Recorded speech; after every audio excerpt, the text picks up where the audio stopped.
Belanja, belanja, belanja, belanja, belanja. Dulu, mau belanja harus bawa dompet dan uang tunai.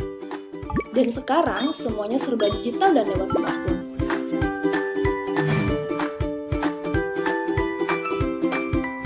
Mau makan bareng temen, ngopi bareng pacar, nonton bareng keluarga, belanja bulanan,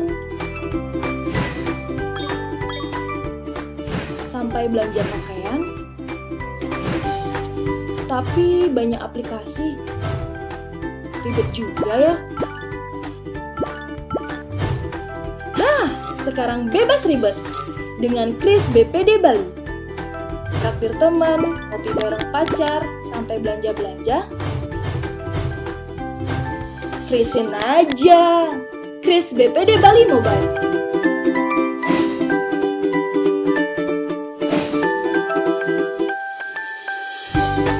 Dengan Kris BPD Bali Mobile, bikin kamu lebih unggul. Belanja praktis dengan BPD Bali Mobile. Download BPD Bali Mobile di Play Store dan App Store kamu sekarang.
Swastiastu. Hari ini kreativitas adalah solusi. Melalui langkah-langkah kreatif, pemerintah Kota Denpasar membuka ruang untuk mengatasi masa-masa sulit ini. Dengan sentuhan teknologi dan digitalisasi, nantikan Denpasar Festival 2020 melalui platform ini. Om Santi Santi Santi Om. Denpasar Festival, kau tunjukkan kreasimu yang tercipta dalam anganmu. Denpasar Festival. Om Swastiastu. Dalam rangka pemulihan ekonomi nasional, pemerintah Kota Denpasar senantiasa memberikan dukungan pada UMKM untuk terus bisa maju dan bertahan di setengah situasi pandemi COVID-19. Melalui Denpasar Festival secara virtual, kami, Bank BPD Bali, siap mensupport melalui platform QRIS Bank BPD Bali. Om Santi Santi Santi Om.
Semua hilang, semua akan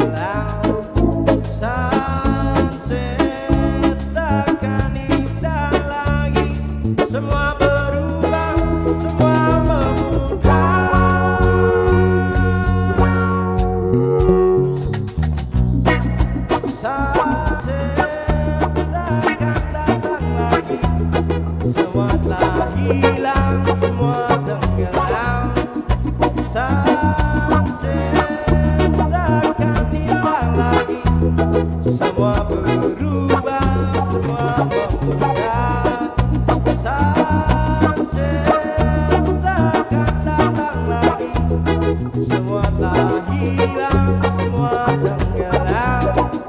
Sunset takkan indah lagi. Semua berubah, semua berubah. Oh yo yo,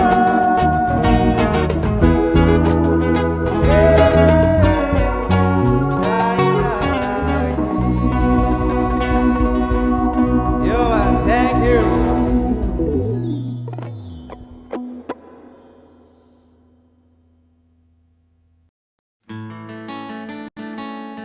Any problems that students may have.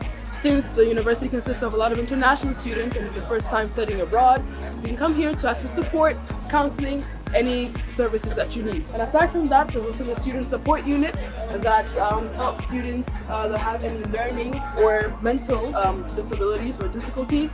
So the student support unit is an organization as well that helps students with these difficulties and disabilities to feel much more welcomed and integrated at the university. So this is York House. It is one of the buildings, or it is the only building that provides 24-hour security around the university. So if you have any emergencies, you can contact York House. So this is Kent House. It is one of the student accommodations you come across when you first enter campus, and it is one of many located around the university.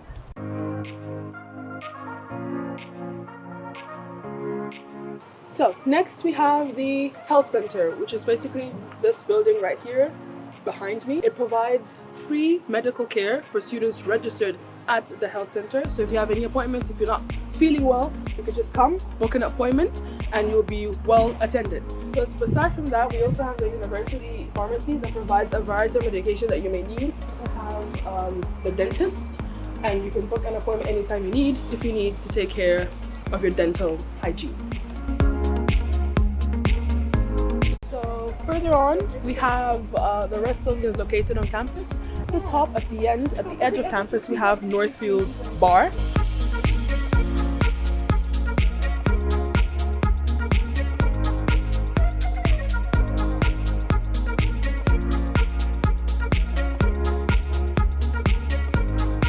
So behind me is the Jubilee building, which is considered as part of the business school at the university.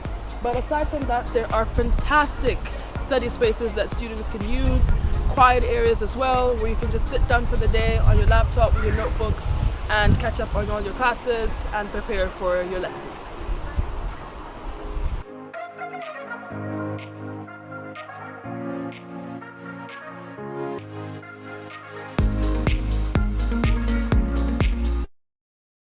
Coffee lovers, the Arts Cafe is a perfect place for you to get your morning coffee or afternoon coffee.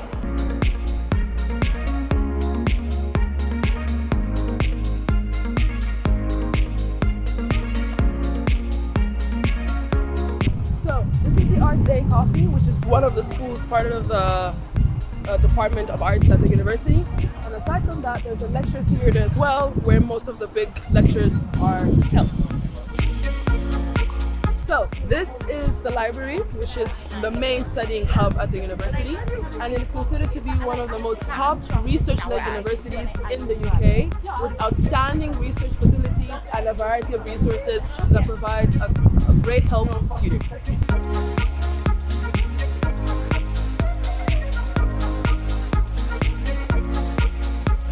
So this is Farmer House, which is the location of the Student Union. And the Student Union is a charity organization organized by students for students. So aside from focusing on your studies, you could always join the Student Union and integrate in the variety of societies that the union provides.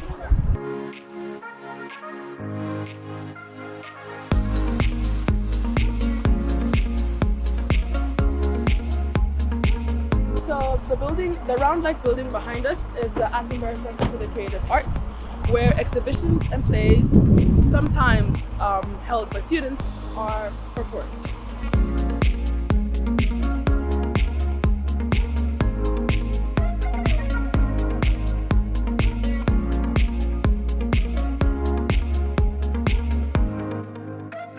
The University of Sussex boasts of two sports centres. So we have this sports centre, the main one, and the Farmer Sports Complex, which is located at the other side of the university.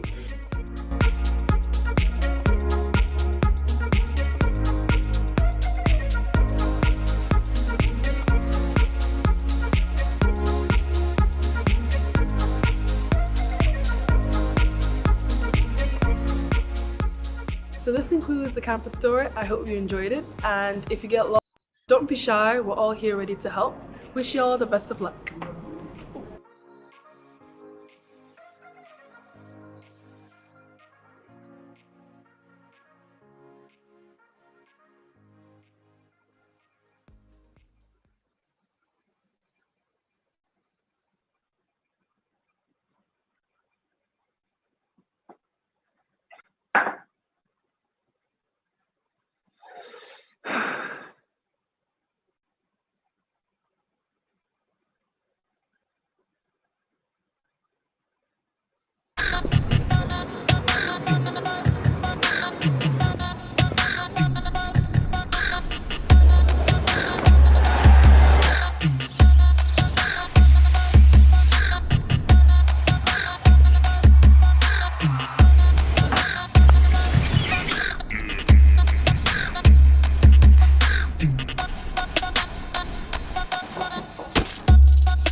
Well,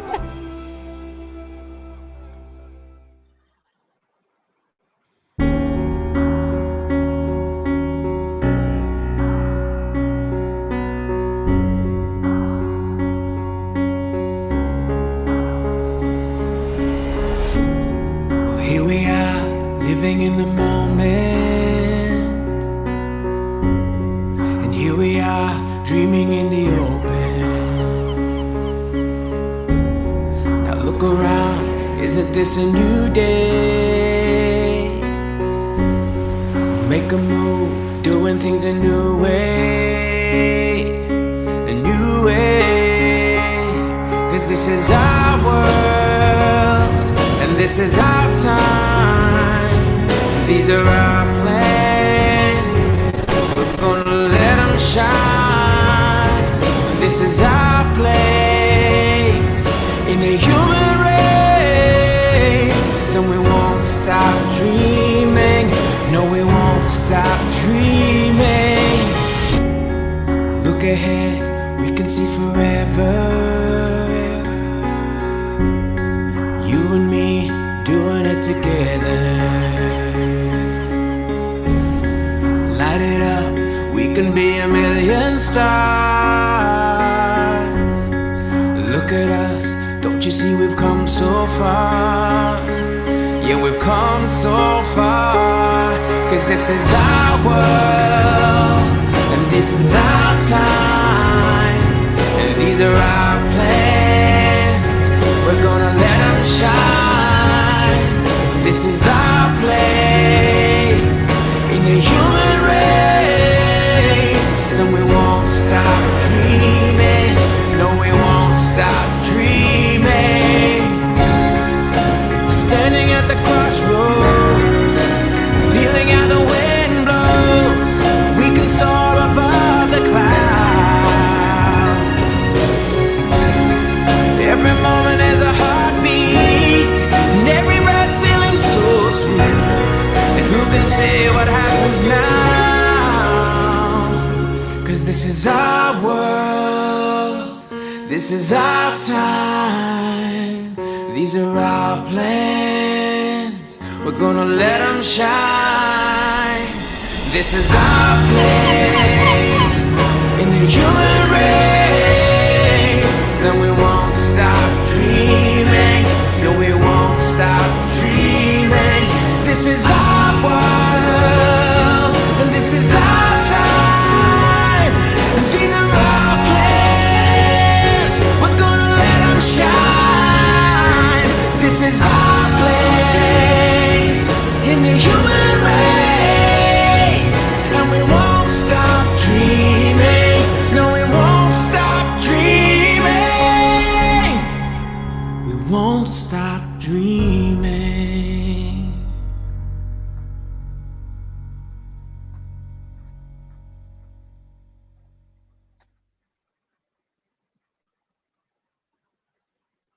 Before you choose a university,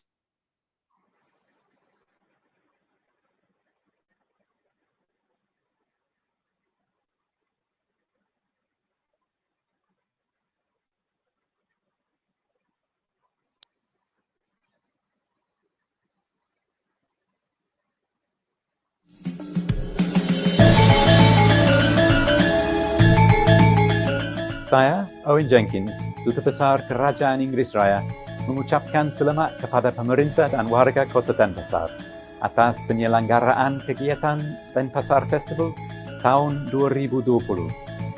Bersama dengan bagian kerjasama pemerintah Kota Denpasar, kami akan mencoba berkolaborasi dalam beberapa kegiatan untuk turut mengisi acara ini. Semoga acara ini berlangsung dengan sukses dan dapat memberikan manfaat bagi kemajuan Kota Denpasar di bidang industri kreatif, teknologi, pariwisata, dan kesenian. Selamat menikmati. Matur suksma.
Good afternoon, ladies and gentlemen. Welcome to International Webinar Sussex University with the theme Innovation and Technology Toward the Development of Local Economy.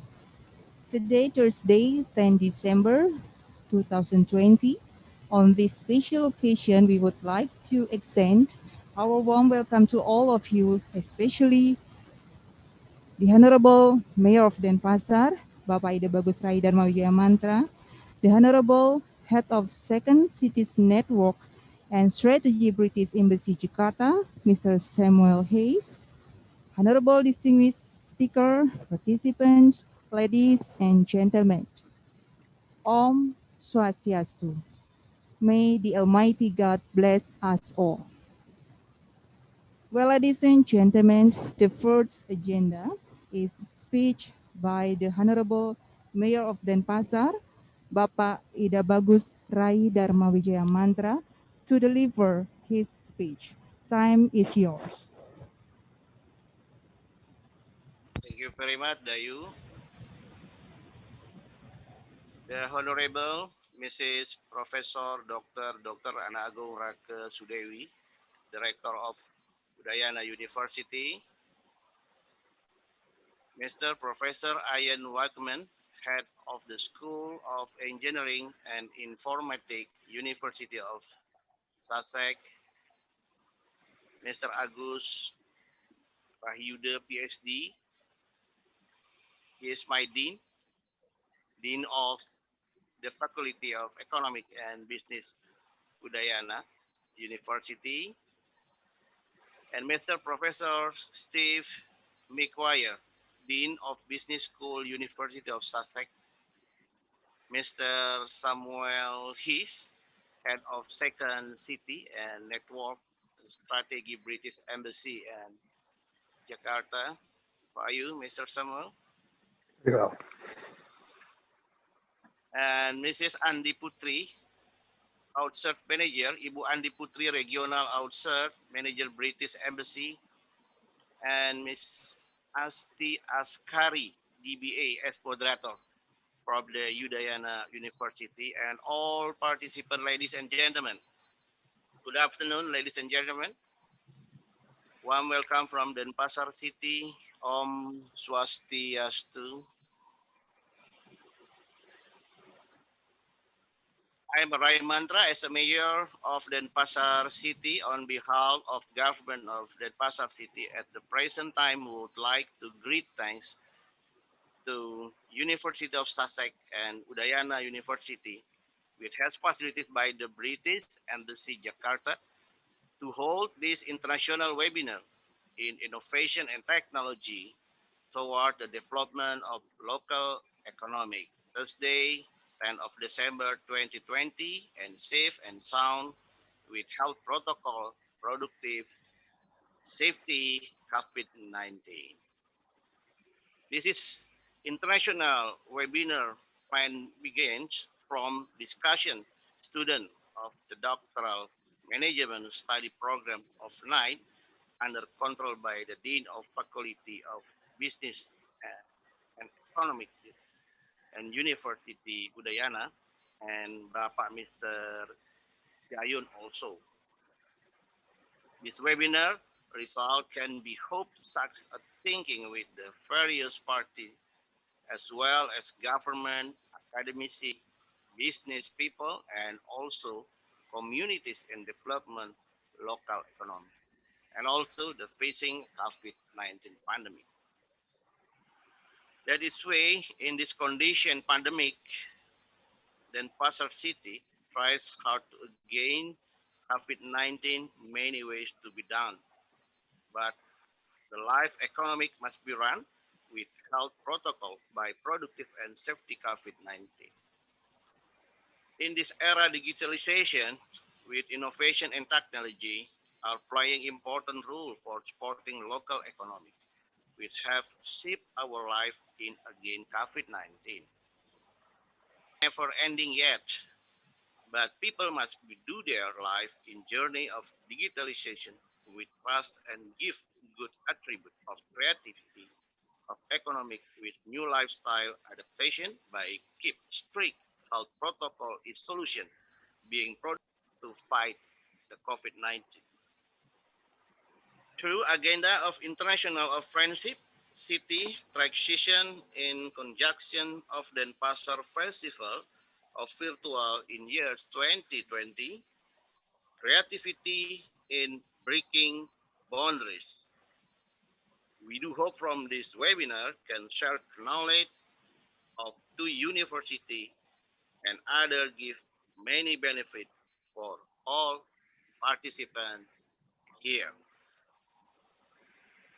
And then those my warm welcome to you all, ladies and gentlemen, and have enjoyable the webinar. Thank you very much for your attention. Om Santi, Santi, Santi, Om. Well, thank you, Bapak Wali Kota Denpasar. Ladies and gentlemen, now we proceed to the next agenda is speech by the Rector of Udayana University, Ibu Profesor Ana Agung Raka Sudewi. Time is yours.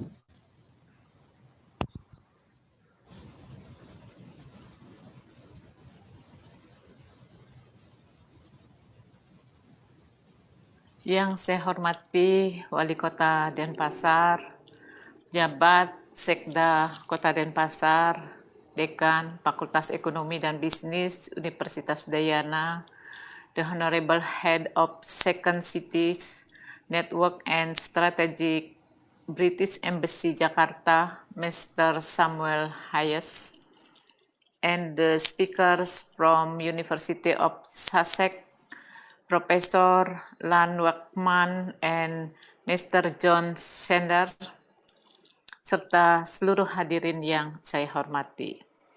Om Swastiastu. Assalamualaikum warahmatullahi wabarakatuh, sama budaya, dan salam sejahtera. Hadirin yang saya hormati, pertama perkenankan saya untuk memanjatkan puja dan puji syukur kehadirat Tuhan Yang Maha Kuasa, karena atas berkat dan rahmat-Nya kita dapat berkumpul dalam keadaan sehat walafiat di tengah masa pandemi COVID-19. Untuk mengikuti internasional webinar The University of Sussex dalam rangka International Friendship City Track Session, serangkaian pelaksanaan virtual Denfest ke-13 tahun 2020 yang bertajuk Innovation and Technology Toward the Development of Local Economy and yang diselenggarakan oleh Bagian Kerjasama Sekretariat Daerah Kota Denpasar bersama Kedutaan Besar Inggris untuk Indonesia dan Timur Leste. Internasional webinar ini menghadirkan 3 pembicara dari 2 universitas, yakni University of Sussex dan Universitas Udayana, di mana maksud dan tujuan penyelenggaraan webinar ini adalah untuk melakukan sharing knowledge sebagai upaya pengembangan kewirausahaan dan ekonomi kreatif, serta menciptakan pengembangan inovasi dan kreativitas pemasaran produk ekonomi kreatif melalui pemanfaatan teknologi pada mahasiswa, wirausaha, dan UMKM, khususnya para wirausaha muda. Tentunya sungguh merupakan sebuah kehormatan bagi kami, Universitas Udayana, karena telah turut dilibatkan dalam webinar ini melalui kerjasama yang telah dijalin. Untuk itu, kami memberikan apresiasi kepada pemerintah Kota Denpasar yang telah menggelar kegiatan yang tentunya akan memberikan manfaat bagi mahasiswa, wirausaha muda, dan UMKM ini. Hadirin yang saya hormati, di era pandemi COVID-19 yang tengah melanda dunia, pertumbuhan ekonomi tentunya tidak dapat bergantung sepenuhnya pada sektor formal, kreativitas dan inovasi sangat dibutuhkan melalui pemanfaatan teknologi untuk membuat sebuah terobosan dalam memenangkan persaingan di pasar global. Ekonomi kreatif menjadi salah satu isu strategis yang layak sebagai pilihan strategi memenangkan persaingan global. Melalui webinar ini diharapkan terjadi sharing knowledge di antara narasumber dan peserta sehingga mampu mendorong penguatan sistem ekonomi kreatif berbasis inovasi teknologi digital serta meningkatkan kompetensi peserta dalam pemanfaatan teknologi sebagai upaya menjangkau target pelanggan dengan lebih efektif dan efisien. In this special occasion, on behalf of Udayana University, please allow me to express our sincere appreciation to the British Embassy Jakarta as well as the speakers from University of Sussex for the great contribution to this event and for the willingness to share your knowledge and expertise to our students and our young entrepreneurship. I believe that this webinar will benefit us all, especially in encouraging and strengthening the establishment of creative economy system based on digital technology, as well as creating new startup to support and speed up the economy recovery and the COVID-19 pandemic. I hope that this kind of activity will be continuously conducted in the future in order to generate new economic power regionally and globally. Demikian yang dapat saya sampaikan. Semoga Tuhan Yang Maha Kuasa melimpahkan sinar sucinya bagi kita semua dan bangsa ini mampu keluar dari jeratan pandemi COVID-19 dan pemulihan ekonomi dapat dilakukan dengan secepatnya. Om Santi Santi Santi Om. Ladies and gentlemen, allow me now to invite Head of Second Cities Network and Strategy, British Embassy Jakarta, Mr. Samuel Hayes. Time is yours. Swastiastu. Bismillahirrahmanirrahim. Assalamualaikum warahmatullahi wabarakatuh. Salam nama budaya, salam kebajikan, shalom, salam sejahtera untuk kita semua. Your Excellency Babak Ida Bagus Wijaya Mantra, Mayor of Denpasar City, Professor Anak Agung Raka Sudewa, Rector of Udayana University, Professor Ian Wakeman, Head of the School of Engineering and Informatics at the University of Sussex, Agus Rahayuda, Dean of Economic and Business Faculty at Udayana University, Professor Steve Maguire, Dean of Business School, University of Sussex, experts, guests and participants. I'm very pleased to be joining you here today for this webinar on innovation and technology towards the development of local economy. Because of COVID-19, we all now know just how vitally important technology is to all of us. It's thanks to technology that we're able to take part in today's webinar so easily. In fact, if this pandemic had happened just 2 or 3 years ago, I doubt we'd be all joining today as easily as we have. The way COVID-19 has affected us has truly led to a paradigm shift in our use of technology. Before the pandemic, we'd be flying long distances to meet face-to-face.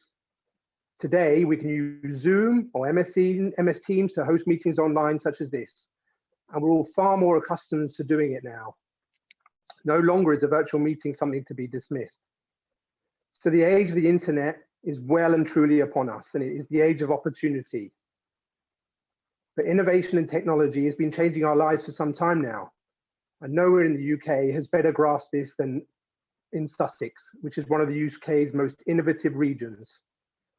So I'm delighted that we're joined today by Professors Ian Wakeman and Steve Maguire. Whether it's developing artificial intelligence or quantum technology, supporting 5G test beds, improving mobile phone coverage at crowded events, or ensuring our human capital is ready to take advantage. Universities such as Sussex and Brighton and Udayana in Bali, and organizations such as the Sussex Innovation Centre, they're at the forefront of this revolution. The technologies they are creating are the economic drivers of the future. They create jobs, they create better products, they create more efficient systems. And it's at the local level where this is having the most impact. Sussex really is a fantastic example. Thanks to investment, visionary leadership, and hard work, it's transitioned from a tourism-based economy to one that is now centered on the knowledge and digital sectors. And these sectors are going to become increasingly important. And I know from our discussions, they're all central to Denpasar's vision for their future. And that's why I'm glad we are here today, so that we can share experiences and learn from each other. Thank you once again for organizing this webinar and to all the speakers taking part. I look forward to hearing more from all of you. Om Santi Santi Santi Om. Ladies and gentlemen, now we proceed to the next programs. Today we have 3 speakers. The first speaker we have Mr. Ian Wakeman, and then the second speaker we have Mr. Agus Rahmuda, and the last speaker we have Mr. Steve McGuire. And we will have also question and answer session after the presentation. This kind of session will be guided by Ibu Asti Aksari. She is a lecturer at the Faculty of Economics and Business, Udayana University. The last education is the Doctor of Business Administration Marketing, Victoria Graduate School of Business, Victoria University, Melbourne, Australia. She also has research interests such as tourism destination marketing, digital marketing, and consumer behavior. Well, ladies and gentlemen, to shorten the time, this international webinar will directly guided by Ibu Asti. Once again, enjoy the international webinar. To Ibu Asti, time is yours. Okay. Thank you, MC. Good morning, good afternoon for all of you in the UK and Bali, or wherever you are in the world. It's great to have you with us today. My name is Asti, and I'm moderating today's webinar from Bali. I'd like to welcome again our speakers on the panel today. We have Professor Ian Wakeman, Dr. Agus Ganesa Rahyuda, and Professor Stephen McGuire. It's a pleasure to have you with us today. For those of you that have joined, we have muted your sound and your video to manage the session better and also to minimize background noises. And before we dive into the discussion, I will briefly walk through the format of this session. All panelists will firstly give their presentations for 15 minutes each, and then it will be followed by a session for questions and answers. You can send your questions at any time during the presentation by typing them on your Q&A button. Today's webinar theme is on innovation and technology toward the development of local economy, a topic that is important to cover especially during these times. So without further ado, please allow me to introduce our first speaker on the panel, Ian Wakeman, who is a professor in software systems and head of School of Engineering and Informatics at the University of Sussex.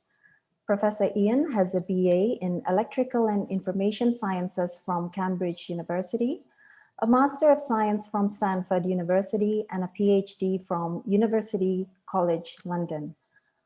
Author of 80 reviewed papers, Professor Ian's research could be described as user-centered networking, investigating protocols and techniques to make computer networks work for people.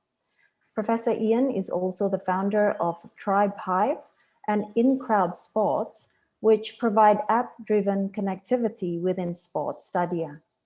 Professor Ian, the time is yours. Thank you very much. Thank you very much to everyone for inviting me, and welcome honoured guests. I hope you will enjoy the presentation. I will share my screen now.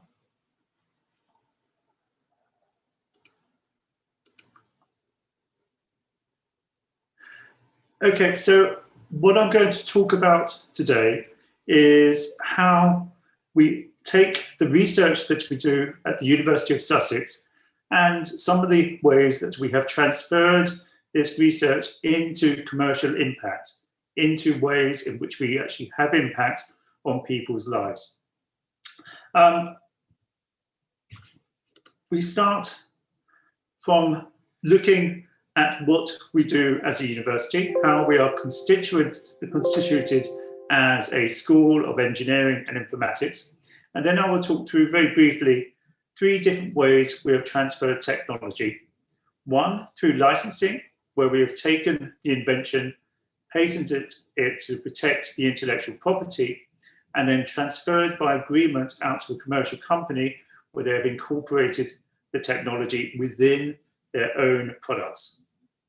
Then I will talk about another way where we have taken consultancy, where some of the research we have done has made its way into the ecosystem of natural language processing in particular, and we have set up a company that provides consultancy. This is embedded within the university and delivers support to the tools through the companies and how they exploit it.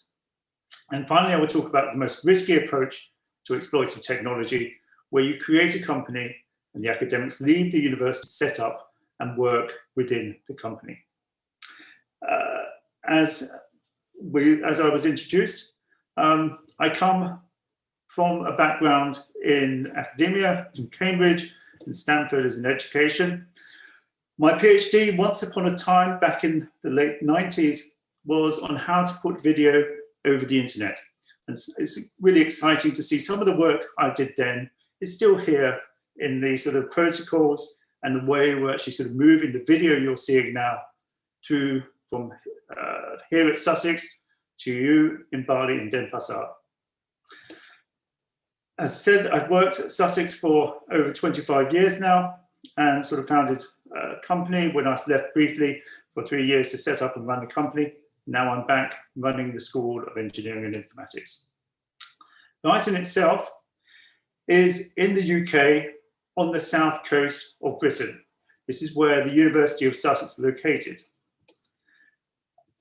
We get there, it's about 60 miles south of London, and it's on the beach. With our beaches are pebbly, not nearly as nice as the beaches in Bali, but we do enjoy them still. This is where my lab is, situated here within the university campus. And you will note that across the road is the football stadium of Brighton and Hove Albion, the Premier League club where Manchester United and Liverpool and others play. And we will come to that in a bit. The thrust of my talk today is about how we take the basic research we do within our university and how we can take it out into the community, into society, and allow it to actually change people's lives. It's great doing research. It's great coming up with ways of understanding the world, but it really is no point doing it unless it helps people, unless it does things like produce vaccines to solve COVID, unless it does things like allow us to actually distribute video to connect to each other during this pandemic. So I will focus on 3 different ways and 3 short case studies of how we have taken inventions, taken research, and pushed them out into the world through licensing as a patent out to a sort of company to exploit, through consultancy to help the technology, to help companies to exploit the technology, and through actually producing a spin out which creates the products themselves and is responsible for selling the products to customers. Our school is formed of 2 departments. We have the Department of Informatics, which is another name for computer science, departments in the world for artificial intelligence, where we are focused very much on looking at how intelligence comes from the shape that the organism, that the thing has, this idea of embodied intelligence. And this has driven much of the research about how we can create sort of adaptive insects. We're also very strong in data science, in use of machine learning, in particular for natural language processing. And we look at software systems, again, I will talk about some of the research we have in networking. Within the Department of Engineering, we have very strong research around sensor technologies, and we'll talk about the electric potential sensor very shortly. We also have one of the world experts in 5G communications, and we're very strong in thermofluid mechanics and how we actually sort of improve the efficiency of jet engines.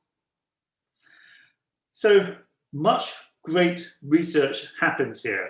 An academic spends about 40% of their time teaching and up to 50% of their time doing research, thinking about problems in the world and how they can be solved, in particular within this technology-driven school of informatics and engineering. And having come up with something that works, how do we then take it and move it out into the real world? So the first case study I want to look at is the electric potential sensor. You may be aware that when you run a current, you create an electric field which varies depending on how the current varies. And it also generates a magnetic field. Magnetic fields is how we normally sense the changes in the current, but electric potential is not nearly so well done. But my colleagues, Robert Prance and his team, created technology that allowed them to measure the electric field in a way which had a very low invasive effect on how you actually sort of found out what the current was running there. They patented this technology, i.e. they went to the patent office in the UK and then out through to Europe and worldwide. And they said, here is an invention, please let me have a patent. And now that intellectual property of the invention is protected from exploitation by anyone else, by the legal systems of the world, which every country in the world is signed up to. So this means that only the companies can exploit the technology, exploit the invention, if they pay the University of Sussex for a license to use it. And we worked with one of the biggest electronics firms in the UK, Plessey Semiconductors, to actually provide them with the license so they could build EPS sensors and embed them in products, such as a heart monitor. And this went off and was sold and sort of was very effective. Their product line has since evolved, and the license is now working with someone else, and we look forward to seeing more products appear. So one of the great things to take away from this is that licenses are interesting ways of scaling out your technology. They allow you to actually be paid for the technology you've produced, but you rely on other companies which you have no control over to actually then build the products and to sell those on to customers. The other approach is through consultancy. My colleagues, David Weir and Jeremy Reffin and others, built software that looked at how natural language could be analyzed using machine learning. And this turned into a large tool set, which they made open source, i.e. anyone else in the world could use it without paying us any money. And what they've done is they created a company that will help other companies to exploit this tool. They work with them to allow them to understand how to use NLP to analyze their data. And this ranges from the police through the security services to companies like Demos, who are a UK company who analyze public opinion, and others more multinational. The exciting thing about this is there are some interesting boundaries. So if you are working within a university context, consultancy is something which is very fluid in how you work the boundaries. And my colleagues sometimes do research with their sort of peers and sometimes go and work commercially with their peers. And this allows them to grow and to allow their sort of the larger research group to get experience both within university research and within commercial practice. But it doesn't scale. It doesn't scale out in the same way that making large products does. The Final case study I'm going to look at is the idea of a spin-out. Having created technology, having done research which finds out a solution that you think would be able to create products that will change the way people do things, you can create companies and the academics can spend time working in those companies. And we have a history within Sussex of creating a number of companies which have been very successful. Ultra Haptics, for instance, is licensing technology using sound to detect people's movements, and is using that sort of within virtual reality. There are a number of other different companies here. I'm happy to answer questions about any of them. And I'm going to focus in on InCrowd because that was the company I formed, and I'll spend 5 minutes talking about how that has worked. We talked earlier that Brighton and Hove Albion are at just outside our campus. And I have a season ticket and I go to football matches and I sit here to look and watch football, whether it be Manchester United or Liverpool or Chelsea or any of the big clubs. But I also like using my phone. We all enjoy using our phone, and when we see and experience things, we like to record, to know that we're actually there and to tell our friends. But what happens when you have large crowds, it gets very difficult to get a signal, and you can't get an internet connection that goes out to the rest of the world to show your photographs, to show the experience you have. Now, you can fix this by building large technology around football stadiums and other crowded places, but it is expensive. So my colleagues and I in my team, what we did is we went sideways. We thought about how you could use the phone to actually build a network between the phones themselves. So this is what we did. And the idea was that whilst you may not be able to get a network connection out, there is someone else in the crowd who can get a connection out to the internet, and we have to pull down the information you want, the data you want, and to distribute that amongst the crowd. In particular, at football matches, you want to know about other scores. You want to be able to push out your tweets. So what we did is people had their phones, we worked with the football club and the fans within the club to put an app on their phones that when they were at the stadium would start building a network directly between the phones using Wi-Fi. And this would work because whilst most people can't get a connection out to the internet, there are always some people who can. And those connections would go out, and they will pull down the latest updates to the app, the football scores, the statistics, the Twitter feeds, what have you. And these would then be pushed out to all the other phones around them. And over time, the network would change, but someone would always have connectivity, and we had to push things out. Now, because we were good and we had the ability to work with the fans, we built an app which actually was pretty good. We used focus groups, we used our understanding of HCI to make an effective app. And this was so good, we were asked by the Football League to spin out the company to actually sort of work and deliver this app to other football clubs, providing the connectivity. So we created a company. In the UK, you spend £13 and you can create a company. So we had a limited company called TribeHive, and it started with 5 employees. And we had a logo, and we were very proud. We have a company, we have a logo. This means we've made it. Are we rich? No. We had to go out and sell. So we worked with the Football League to provide apps to 6 different football clubs. Some of these you may recognize. And I became, rather than an inventor, rather than an academic, I became someone who ran a company and did a lot of traveling around to do sales. We took investment at one point and grew to 9 employees, brought in more football clubs, and then more football clubs. And all this time, we were working with the clubs to understand their problems and to sell them solutions to their problems, packaged generally up around an app, but there were other things we were providing as well. Worked again, we needed more investment to grow and to scale out.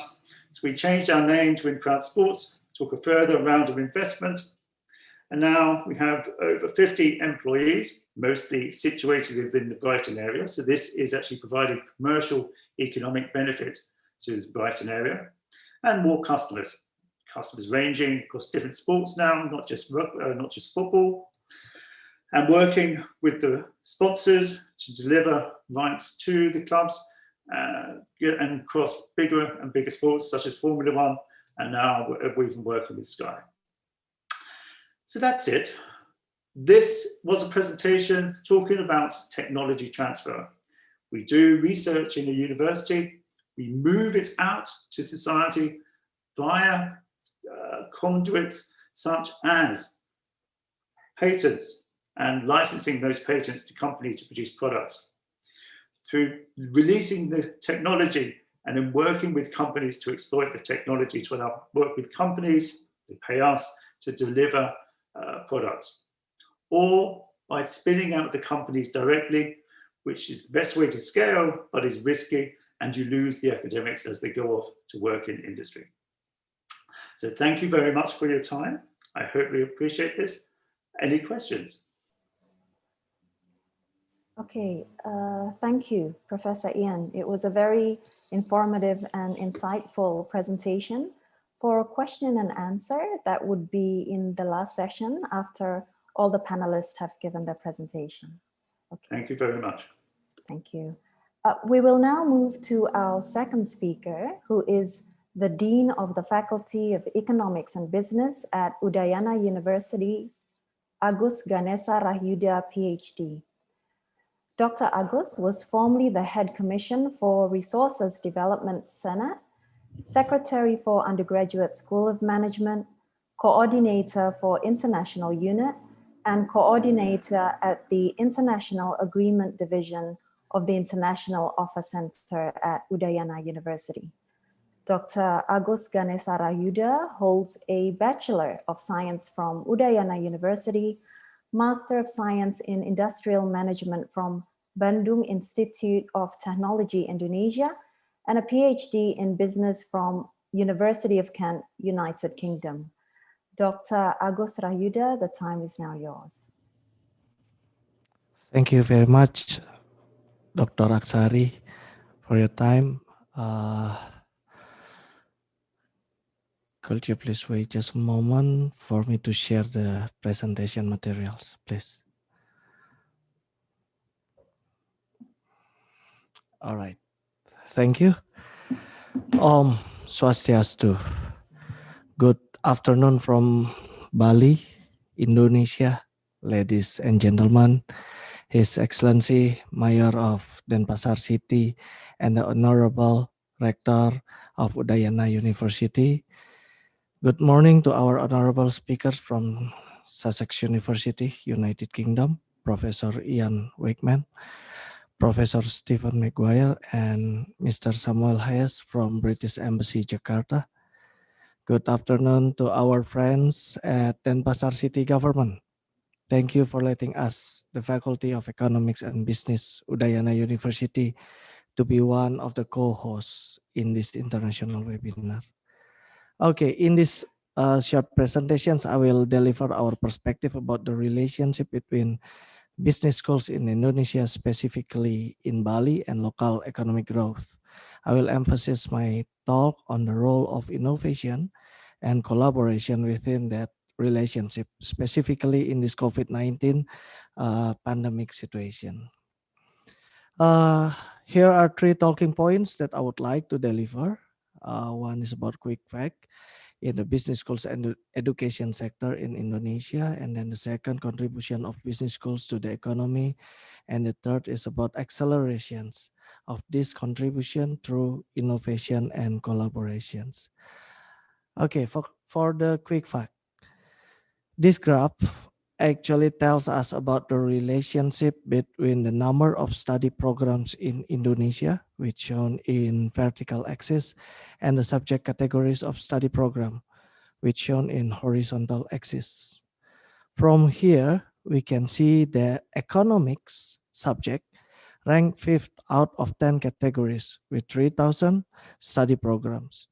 It ranked after education category, engineering, social, and health. However, if we see from the total number of students who study economics and business subject, these subjects actually rank second with 1.1 million students around Indonesia.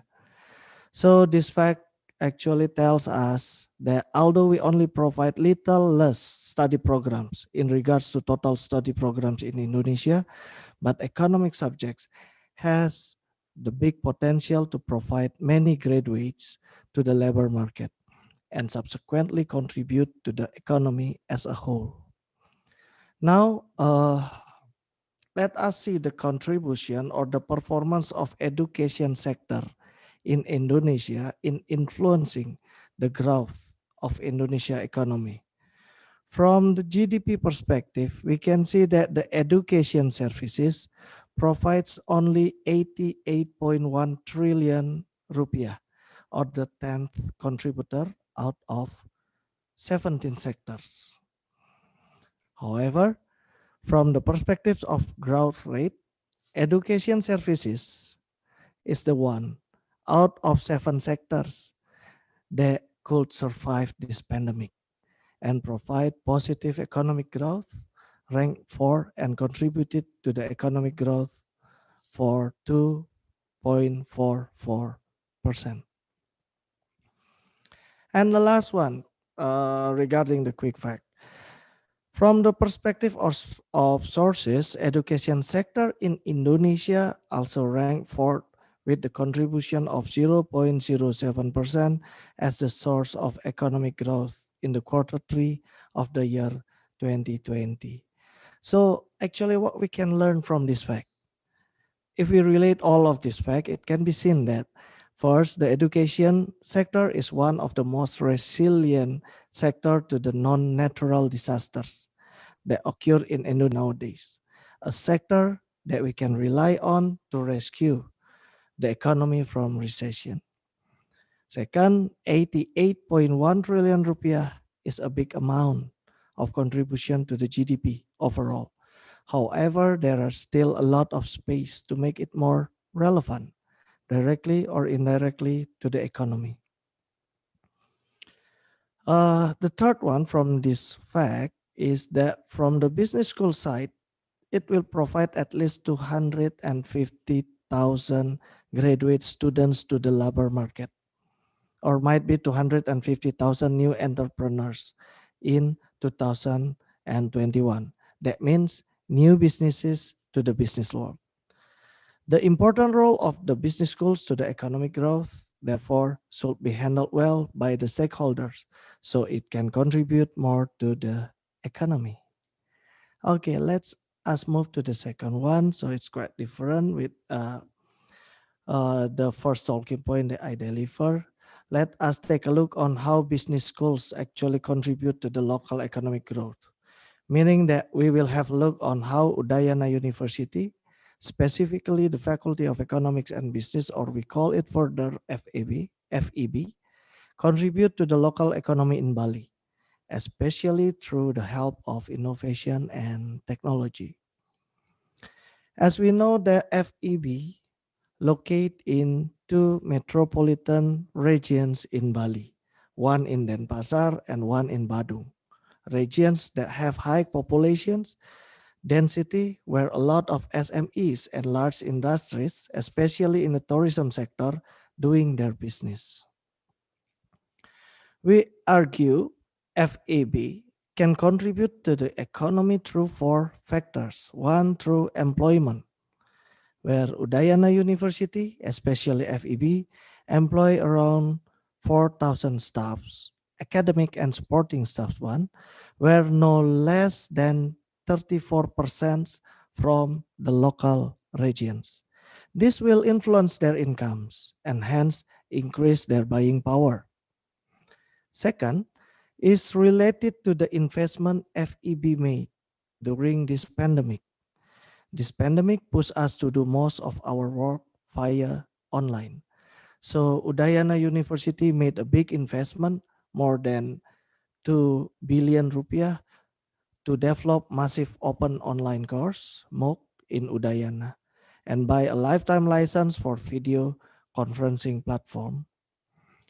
Many innovative programs have also been developed by FEB, one of them called FEB Detail, Digital Transformation in Teaching and Learning, where it aims to develop the skills and transform all the academic staff so they can quickly get adapted to the online learning environment.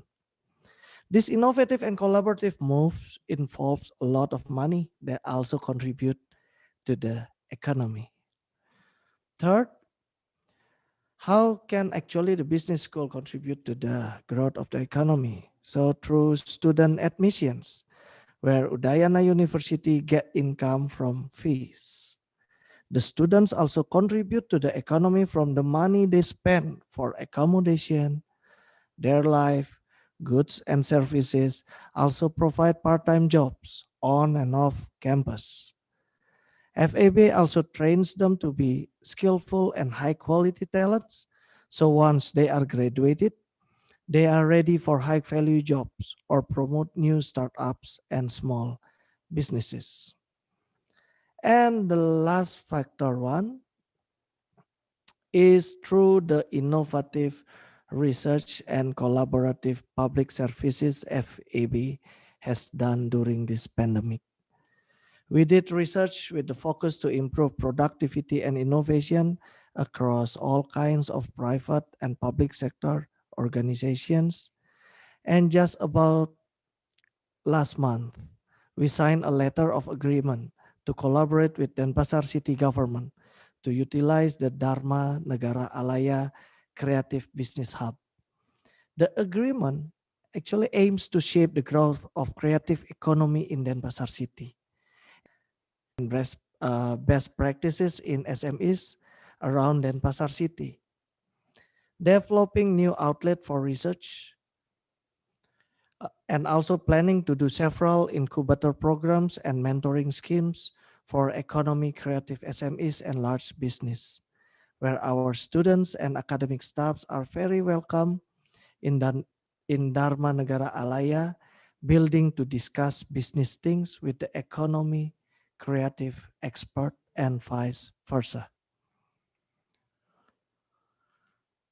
So finally, we arrive on the last point of my presentation here, where I would like to offer our recommendation on how we can accelerate the contribution of business schools on local economic growth through innovation and collaborations. We understand that sector only provide like 88.1 trillion rupiah, so there are a lot of space to improve that one, so we can accelerate it. So we offer the first one. I would like to invite all the participants to reflect on our Minister of Education and Culture statement. He said that this is what Indonesia needs in the future. I am sorry, but the world doesn't need children who are only good at memorizing. This means Merdeka Belajar program. He said that because he found that the gap between academic institutions and business world in Indonesia are far too large. It is said that the academia stays in the ivory tower, where sometimes what they have learned are not relevant in the business reality.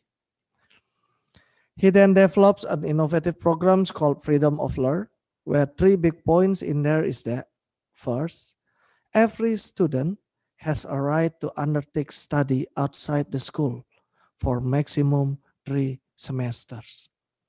The second, incentives up to 1 billion rupiah for the school that have successfully been internationally accredited from an accreditation body recognized by the ministry.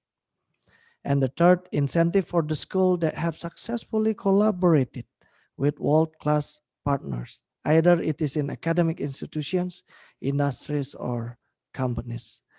So the first thing every business school must do in Indonesia to become more relevant to public, to the society, is that to support this national program called freedom of learn, or in bahasa can be called as program Merdeka Belajar. Okay, and the last one, we offer 3-stage initiatives to help the business world.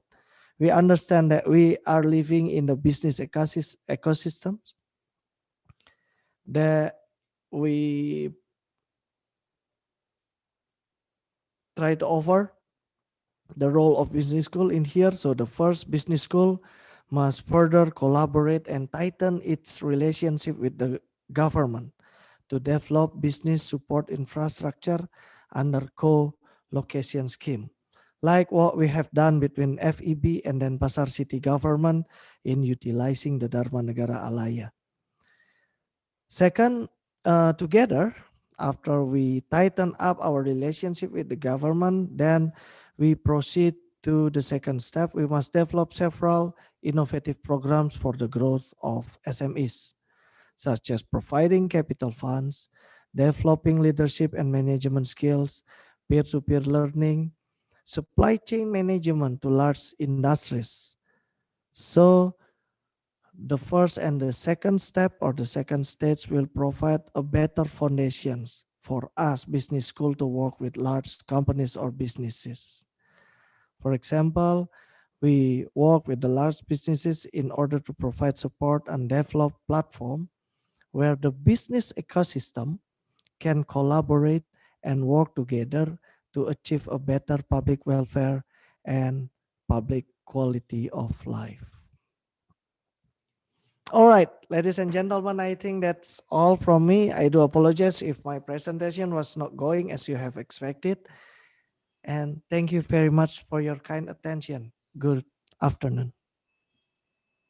Yes, thank you, Dr. Agus, for your talk.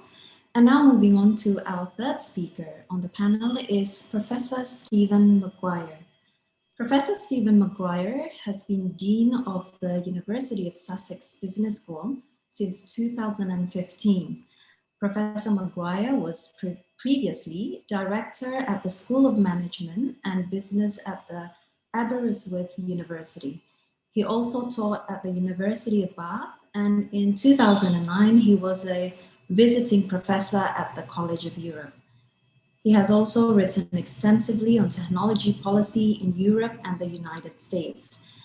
He is currently involved in a Horizon 2020 project called Respect, which looks at the place of trade policy in the European Union's broader economic and foreign policies.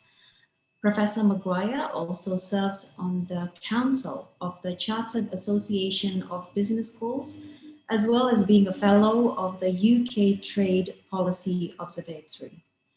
Professor Stephen Maguire, the time is now yours. Thank you very much, Asti. Good morning, everybody, and thank you very much for hosting me. It's a pleasure to see you all. One of the advantages of going last in a presentation like this is you can contextualize your presentation, and I was very interested to hear what Ian and Professor Rayuda had to say about innovation, and I'll try and complement a few of the things that they said.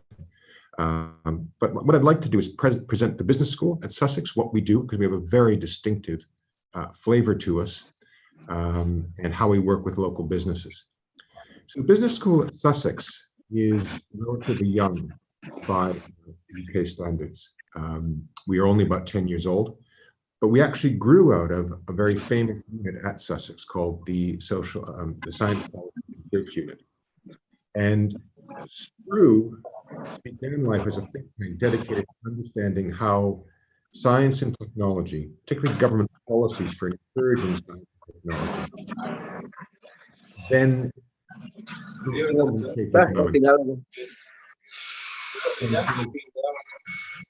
SPRU started life offering management degrees with a very particular flavor, and that's what we've kept doing ever since. SPRU is part of the business school, an important part of the business school now, and has given us this flavor of innovation management being central to everything we do in our school. So what makes us distinctive as a business school is this strong focus on science, technology, and innovation. It's not unique. Imperial College, Oxford do it, but to a very, very significant extent, we have people in this building. I'm speaking to you from the Jubilee building, the home of the business school, who have a real interest in understanding how innovations develop, how they affect organizations, and how they flow through into broader society. Where we have a particular contribution is in what I call the social science of innovation, because we're a business school. And it's not the case, actually, that good ideas always make money or good ideas become successful companies. Society has to accept the innovation, and innovations can be created or they can be destroyed or stopped altogether by differences in policy. So by understanding how the policy environment shapes innovation, you can better inform innovation as a business process. And so if I think about giving you some examples of that, I'm a Canadian and British dual citizen. Canada has great universities, just like the UK, but Canadian universities don't have the record of spin-out companies, the kind that you see Ian did so well in spinning out. And one of the reasons that in Canada we think that that's a problem is that, first of all, the market is just smaller, right? Canada still is a relatively sparsely populated country, and it's right next to one of the world's largest and most innovative economies, the United States. So what you find in the Canadian context is government implements policies to encourage entrepreneurism and startups and scale-ups, but very often those companies, after a certain point, leave for the United States because that's where the market is. And so it's an illustration of how broader socioeconomic realities can affect innovative capacity. I thought it was really interesting, the comment made earlier about ecosystems, because that's something we do a lot of work on, is understanding how big firms can help generate activity, economic activity, with smaller firms in economic areas and economic corridors. We work a lot with what we call the Gatwick corridor, which is basically Brighton through Gatwick Airport up to Victoria Station in London. That's sort of an area where we do a lot of work with companies on understanding their particular innovative challenges. So innovation is a social as well as a technical and technological process. And we think that understanding that gives us a really distinctive flavor to our business school. We're an extremely strong research school for this reason. If you think of the validation that's provided by external research grants, you go out and you compete for research money and people award it to you, that says something about your academic staff and your ideas. There are about 144 business schools in the UK, and the five appearing on this slide account for almost 30% of all competitive research grant income in the UK. And that's been true over the past 5 to 7 years. And we're in that group, and I'm extremely proud of that fact. We get a lot of competitive grant money to look at things like sustainability research, cluster analysis, understanding how economic clusters grow, the impact of government policies on the effectiveness of medicines. We're doing a big piece of work at the minute around COVID, which is an international evaluation of test and trace systems. What's good, what works better, and that work is being led by Professor Michael Hopkins in the Science Policy Research Unit. And it's got some very interesting press in showing how differing national systems of test and trace have performed. So we have a significant number of research grants, and we have we manage research grants very effectively. And one of the things that we're noticing in the research environment now is this emphasis on interdisciplinary working. And this has been flagged up several times. You need to solve a lot of problems that need solving around the world. You need science and technology, you need engineering, you need data, you need analytics. You also need social scientists and humanities scholars. Bringing those things together, you understand not just the technological solution, but also how it sits within a broader social context. Here's an example of some of the major research projects we have that engage local communities and local companies. We do a lot of work on infrastructure, actually, which people often don't pay attention to infrastructure, highways, bridges, airports. They should. We know one of the reasons why cities generally are far more innovative than rural regions or outlying regions. And that's a problem for a lot of countries. It's certainly an issue in Indonesia. It is in Canada. It is even in the UK. And we think that infrastructure matters that way. So we have a big infrastructure research program ongoing with Oxford, Cambridge, and Cardiff University and many companies in understanding how delivering major infrastructure projects on time and on budget assists with innovation. One of our major new research centers is Digital Futures at Work, which tries to understand how the nature of work is changed by data analytics. Because you will know there are concerns that it will de-skill the promise of analytics, the promise of big data is enormous, but it has the potential to de-skill wide swathes of the economy. Well, is that actually true? Is that happening? Do we see that? And so that research center is looking at that. One of our big corporate partners on that, incidentally, is Walmart, the American multinational, who of course are extremely good at using data to underpin their supply chain, but of course want to understand how this impacts on their broader workforce. We do a lot of work now on food security, not in Brighton, actually. I mean, one of the great challenges of COVID has been it has made significant numbers of our community more insecure. Their jobs are at risk, or they're on furlough. They're suspended from their normal work at the moment by COVID. So we do a lot of work around community responses to food insecurity. Energy is actually not just perhaps, it is one of our biggest research areas. We have some of the most highly cited researchers in the world around energy. And the themes that we look at for energy are, again, how does government policy incentivize and catalyze the transition to a low carbon economy? How do we work? We have a whole theme on energy justice, which is how do you make the latest energy saving technologies accessible to all parts of the population? So it's a huge area of work for us. At the outset, the UK Trade Policy Observatory was mentioned. We've done modeling, economic modeling for the impact of Britain's departure from the EU on the local community. It's a big piece of work we did, how it will impact particularly services trade, which is about 85% of the economy in the southeast of the UK. And then finally, decision-making in the creative industries. Wired Sussex was put up at the opening film, the opening video.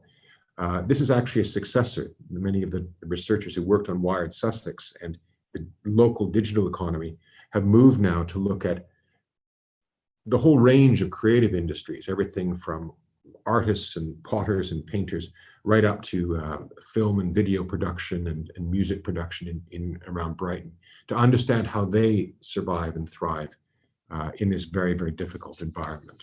So that's just some of our research that we do with local communities. Our students have a lot of opportunities, and we actively encourage them to engage with local businesses.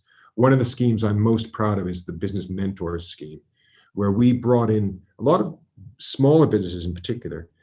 They can't afford necessarily to have a placement student or an internship, but they can offer advice, and they could use help on specific projects, say a marketing campaign or something like that. So the Business Mentor scheme has been extremely popular with students and employers. And it's this mentoring relationship where businesses come in and help a student understand the business world a bit better. It works best in a situation where a full-up placement, which we do offer, is nonetheless not the best option for either party. We have lots of employer talks throughout the year. Again, we benefit from being close to London. Anybody from London, the big banks or whatever, can come down for a day, give a talk, and they can be back in London by the evening. We have an entrepreneurship program called Startup Sussex, which is has run for several years in collaboration with the Sussex Innovation Centre, which is just across. I'm looking across campus at the moment, just across campus, and we work with them very closely. Our MBA partnership scheme is something that we've launched, and basically it's almost a subscription model for companies to engage with our MBA. We have benefited enormously for many years. Ian's slides referenced the Amex Stadium, the American Express Community Stadium across the way. The university has had very good and beneficial links with American Express, the company, for many years. And we've had a number of their people on our MBA over the years. And so what we've developed is a sort of model of subscription where companies come on as sponsored employees on our MBA, and they get a package, the company gets a package of services in return, including participation on our advisory board. And we've, again, finding that very successful with our large employers, and to be fair, some of our mid-sized employers in the region, in terms of tying them in and making them feel part of the university and of the business school.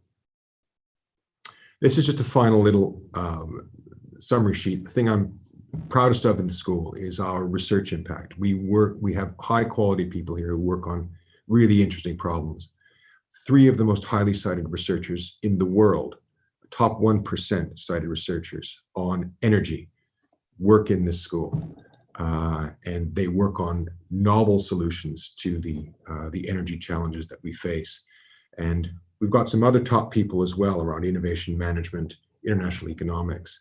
And so it gives the school a very, very strong research base to inform both policy and management practice. Thank you very much for listening. So that was our last presentation from the panel. Thank you, Professor Stephen. Very well, we will now begin our discussion session. So we have lots of questions. The first question is directed to Professor Ian. Professor Ian, what is the biggest challenge in transferring the innovation or the finding of our research in technology to enter the market or to create commercial outcomes?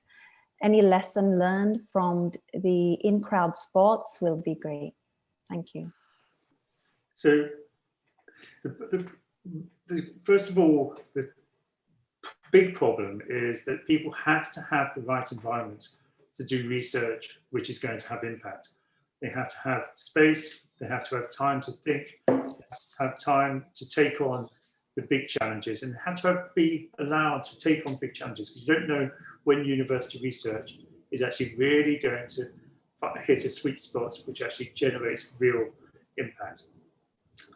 And then once you have something where you think, oh, this might actually help society if we can push it out and make a product which actually helps people, they have to think about what the right way of doing this is. For some people, going out and starting a company and working in a small startup company, earning a lot less money than you were doing previously, working all hours of the day, putting your hand to anything at all, including those skill sets which you've never done, such as selling, is a good challenge. And so spinning out and taking the company and talking to your customers directly may be the best way of doing things. You have to give people the chance to do that. You have to give them the time and the opportunity within the university to say, okay, you can take the risk, you can go out, and we will find some ways of supporting you, whether that be directly by sort of injecting money into the company, or indirectly by providing support and by helping in sort of setting up the various things around companies, such as the equity shares and so forth. If we're talking potentially about sort of licensing and patenting, you have to have an office which will work with you to put the patent in application into sort of put the patent application into the various offices. This is a very long, drawn out process and requires expertise. Again, you're working with lawyers, you need to actually have lawyers who understand how academics work, and you have to educate academics about how lawyers work. Also, another barrier is sometimes allowing people to be agile about how they take their research into the workplace, into sort of the commercial marketplace.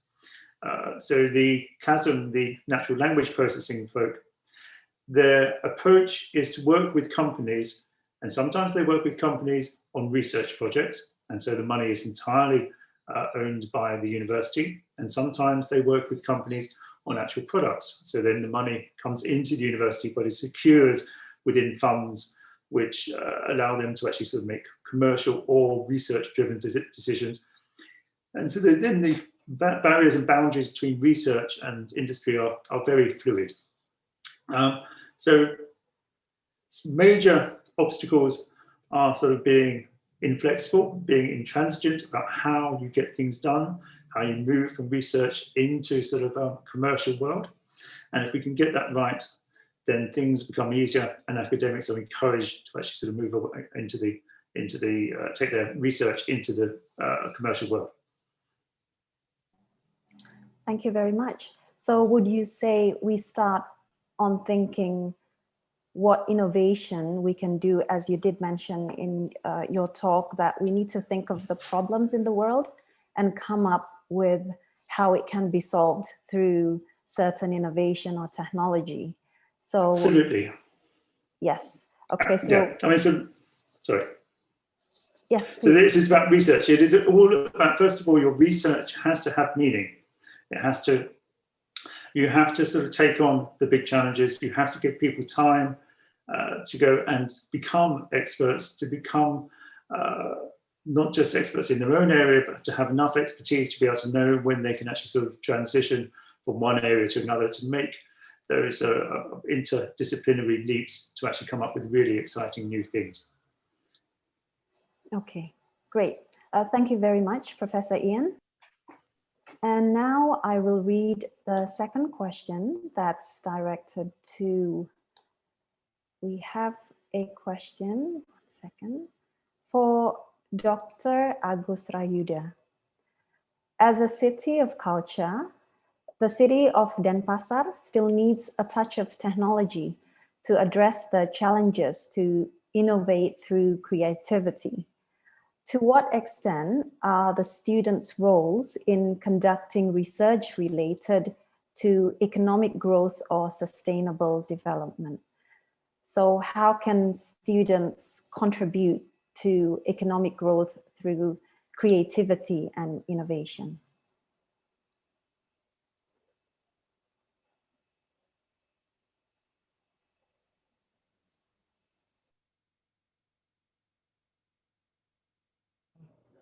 Check. Okay. Thank you very much for the question.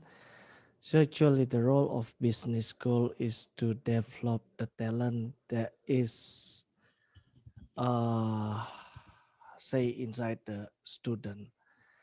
We develop their talent, we develop their potential, and after that, once their skill is developed, their management skills developed, and then they can contribute to the development of economy through the applications of what they have had once they've got their knowledge and skills from the class, from the university to the business world. That is the first thing. And the second, we understand in Indonesia that the undergraduate students are not really allowed to lead a research or innovative research and doing the research and also collaborate it with the technology for the business. So they can only apply their knowledge and skill. So what I mean here, to what extent actually they can contribute is that by collaborating with the business world, with the SMEs, with the large industries, and yeah, try to put in what they have had in the class and then trying to apply it in the business sector. I think that's from me. Thank you. Okay, thank you very much. So maybe try to, from what I understand from what you have just said, it's finding a principal researcher or business partners starting from the small, medium enterprises in the business world. Great. Thank you. Thank you, Dr. Agus. And moving next to our question for Professor Stephen. This question is from Erlin Puspitasari. As far as I know, consumer behavior plays a major role to support the business or economic growth. However, it's difficult to predict. So how can we use technology and innovation to stimulate consumer behavior, which can lead to local economic development? So thank you for the question. One of the growth trends in recent years has been the increasing fusing of marketing with psychology and data analytics that allows companies to really understand in a much clearer way consumer reactions to new products or products generally, but often the introduction of new products. We have, for example, researchers here who are looking at, and one of our laboratories, we will run experiments on this, and is how people react to visual images they see around advertising and whatever. So firms do have at their fingertips increasingly either data or lots of work around how consumers react to various messages. I'll point out that one of the interesting areas that of course, that raises issues that it raises is one of ethics. There's a really interesting debate around this whole area, actually, because a lot of our consumer law, consumer practices are based on the notion of volition. You choose to buy, a shirt here rather than a shirt at another vendor. But some of this work is really challenging our sense of ethics around this, because of course it's only a step away from potential manipulation. So it's a rich, really interesting area of research, and yes, companies are using more and more of it. And again, it's an interesting area where we may yet see some further policy developments around it. Yes. Okay. Thank you very much. I think we have time for one more question, and this is towards all the panelists. In the era of digital, technology plays a very important role. On the other hand, we have to preserve the heritage and culture. So how do you see those things? How can they support each other instead of canceling one another?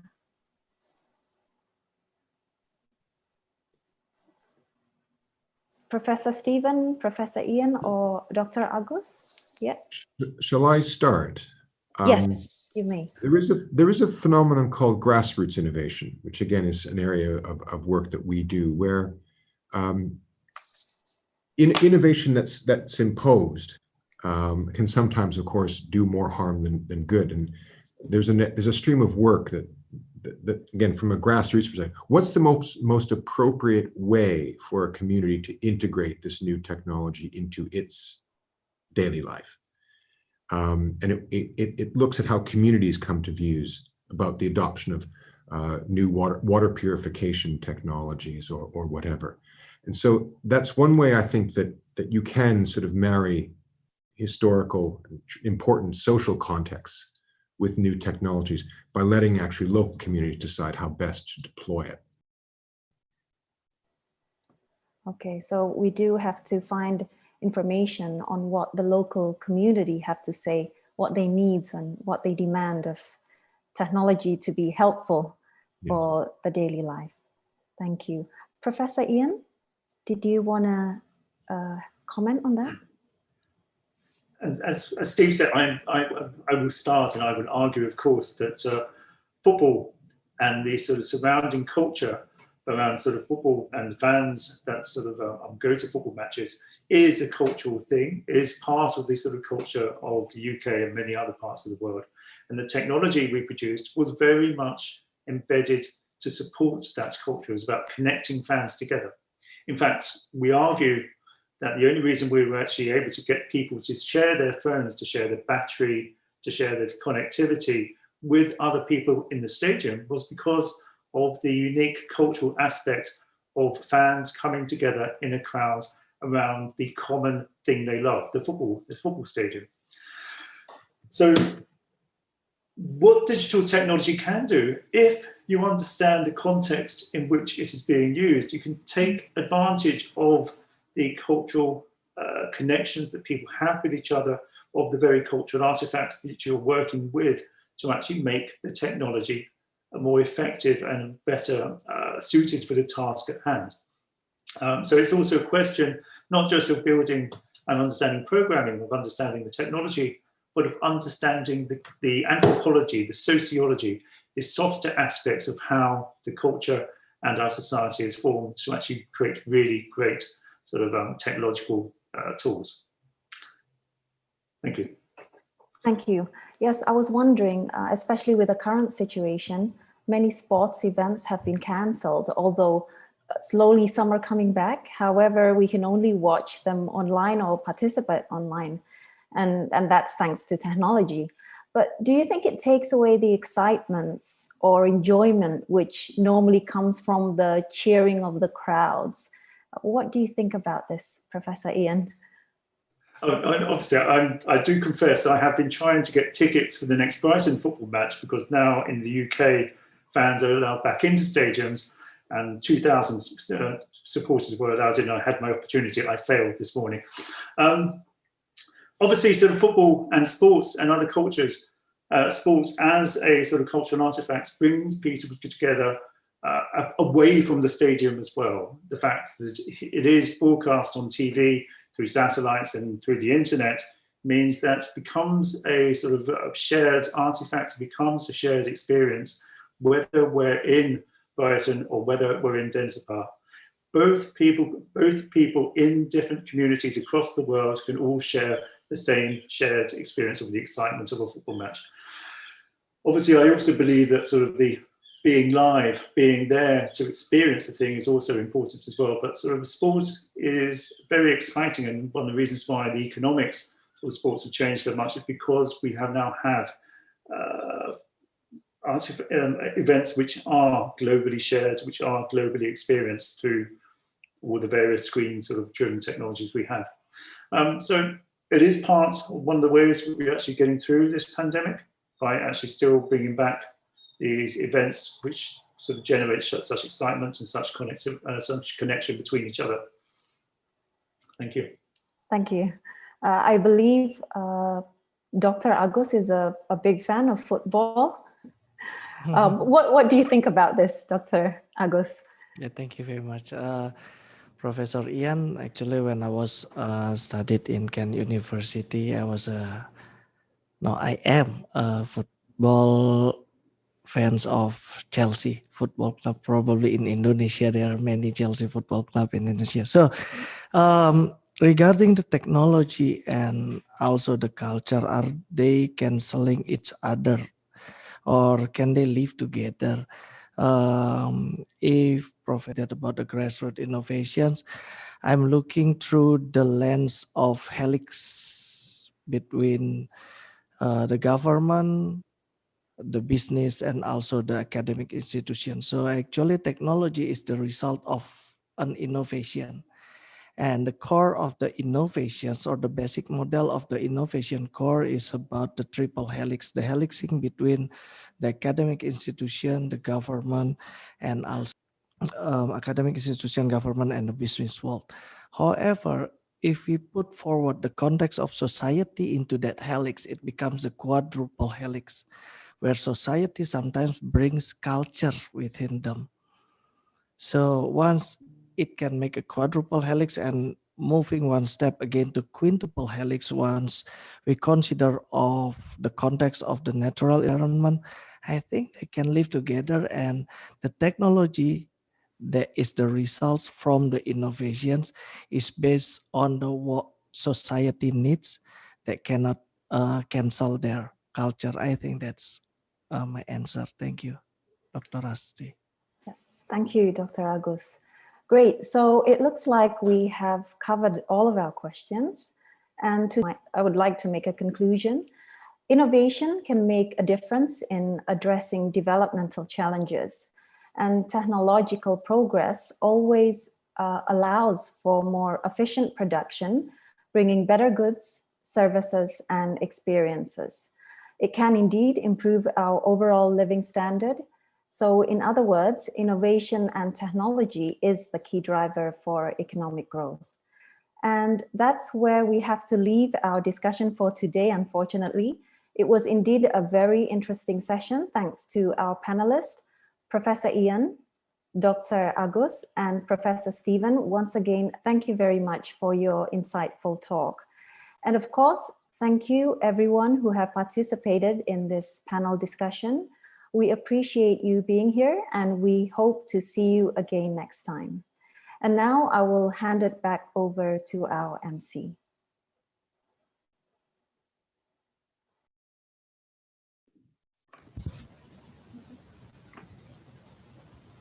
Well, ladies and gentlemen, finally we come to the end of the event.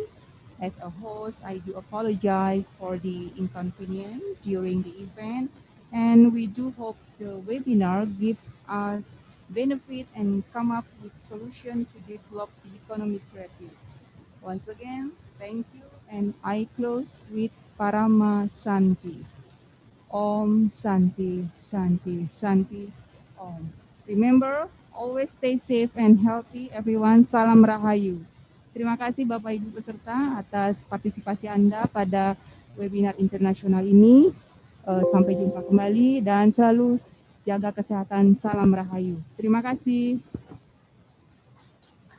Thank you very much, Prof. Stephen and Prof. Ian. Nice to meet you here.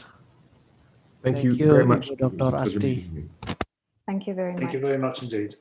Bye-bye. Thank you very much for all panelists and all participants. Have a good day today. Salam Rahayu, Pak Wali. Thank you. Bye-bye.